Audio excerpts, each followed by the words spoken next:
Tanpa pasukan khusus yang beranggotakan para janda ini, Indonesia mungkin sudah dijajah sejak lama.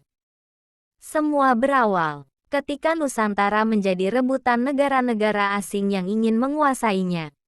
Namun, mimpi buruk para penjajah itu baru saja dimulai ketika tangis dan amarah seorang perempuan saat ditinggal pergi suaminya berubah menjadi dendam dan keberanian yang mengerikan. Berikut adalah kisah seorang wanita yang berhasil membentuk pasukan elit bertaraf internasional yang beranggotakan 2.000 janda di Indonesia dan berhasil membalaskan dendam para suaminya dengan membantai abis pasukan penjajah Belanda yang datang ke Nusantara. Sebelum VOC datang ke Indonesia, Belanda telah mengirim pasukan ekspedisi ke wilayah-wilayah Nusantara dalam upaya untuk mencari serta menguasai pasar rempah-rempah di wilayah tersebut. Namun, upaya yang dilakukan oleh negara Belanda tersebut harus menelan pahit sebuah kegagalan saat pemimpin ekspedisi beserta seluruh pasukannya dibantai abis oleh seorang laksamana wanita yang sangat gagah berani. Siapakah wanita yang dimaksud? Mari kita simak videonya. Kemalahayati, atau yang lebih dikenal dengan sebutan Laksamana Malahayati, adalah seorang perempuan perkasa yang memiliki keberanian serta pengetahuan perang yang diakui oleh dunia. Meski namanya tidak banyak diceritakan di dalam buku sejarah Indonesia, namun di negara luar, seperti negara-negara Eropa, terutama negara Belanda, Arab, hingga Cina, nama Kemalahayati dijunjung tinggi dan disejajarkan dengan Semiramis, Permaisuri Raja Babylon, dan Katerina II, serta Kaisar Rusia. Wajar saja jika negara-negara luar sangat menghormati Laksamana Malahayati. Pasalnya, ia merupakan seorang laksamana perempuan pertama yang memimpin pasukan elit dengan beranggotakan 2.000 perempuan janda yang para suaminya telah gugur dalam peperangan.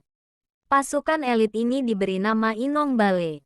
Inong Bale dibentuk oleh Laksamana Malahayati, bertujuan agar para istri ini dapat membalaskan dendam atas kematian suami-suaminya yang gugur dalam peperangan ketika menghadang para penjajah yang datang ke Nusantara.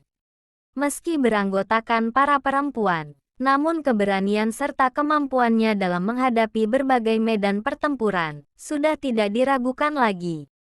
Terbukti, pasukan elit para janda ini mampu mengusir rombongan penjajah Belanda yang datang ke Aceh dengan menenggelamkan 2 kapal penjelajah Belanda yang dipimpin oleh Cornelis de Houtman beserta adiknya Frederik de Houtman pada 21 Juli tahun 1599.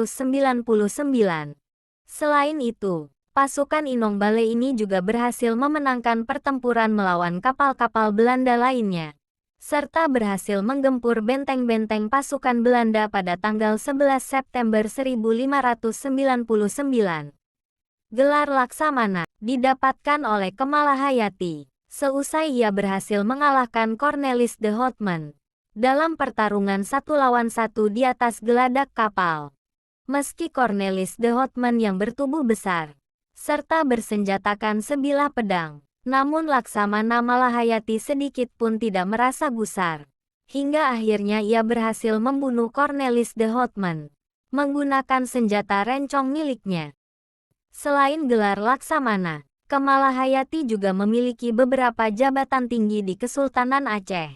Pada masa Sultan Saidil Mukamil Alauddin Riayat Shah yang keempat, ia diberikan amanat sebagai kepala barisan pengawal istana, seorang panglima pasukan rahasia, serta panglima protokol pemerintah. Nama Laksamana Malahayati semakin harum ketika ia mengirim 3 utusan ke Belanda, yang bernama Abdul Hamid, Sri Muhammad, dan Mir Hasan. Hal itu menjadikannya kerajaan Asia pertama yang mengirim duta-duta kerajaannya ke negara Belanda.